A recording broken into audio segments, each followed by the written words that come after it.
रायपुर के भारतीय प्रबंध संस्थान में भाजपा सरकार के मंत्री और मुख्यमंत्री विष्णुदेव साय के सहित पूरा सरकार के जौन चिंतन शिविर चलत रही से ओखर आज समापन हो गए। ये मौका में मुख्यमंत्री हकीन की एक खनिज बहुल राज्य होने से छत्तीसगढ़ में विकास के विशेष प्रयास करे के जरूरत है ताकि यहाँ के लोगन मन ला यहाँ के जो भी संसाधन है ओखर अच्छा से अच्छा लाभ दिए जा सके। IIM रायपुर में छत्तीसगढ़ मंत्रिमंडल के सामान्य सदस्यों का 2 दिवसीय चिंतन शिविर का यहाँ पर आयोजन हुआ है और आज दूसरा दिन है। और इस चिंतन शिविर में सभी हमारे मंत्रिमंडल के सामान्य सदस्यगण उपस्थित हैं। कल से लगातार सत्र चल रहे हैं विभिन्न विषयों पर और देश भर से विद्वान जन यहाँ पर आके अपना विचार रख रहे हैं। और छत्तीसगढ़ वास्तव में बहुत रिच प्रदेश है। यहाँ पर खनिज संपदा है, वनोपज है, यहाँ की मिट्टी उर्वरा शक्ति से भरपूर है और गुड गवर्नेंस के माध्यम से हम लोग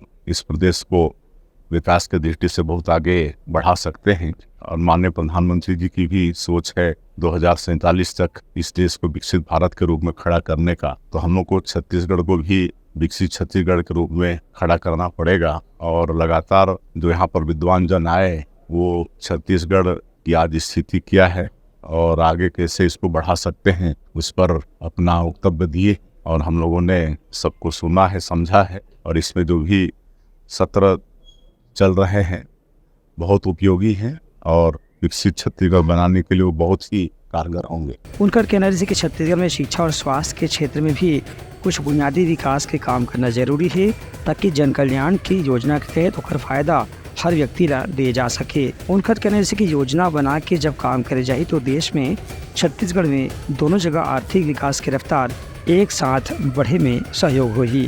ब्यूरो रिपोर्ट उत्तराखंड न्यूज़।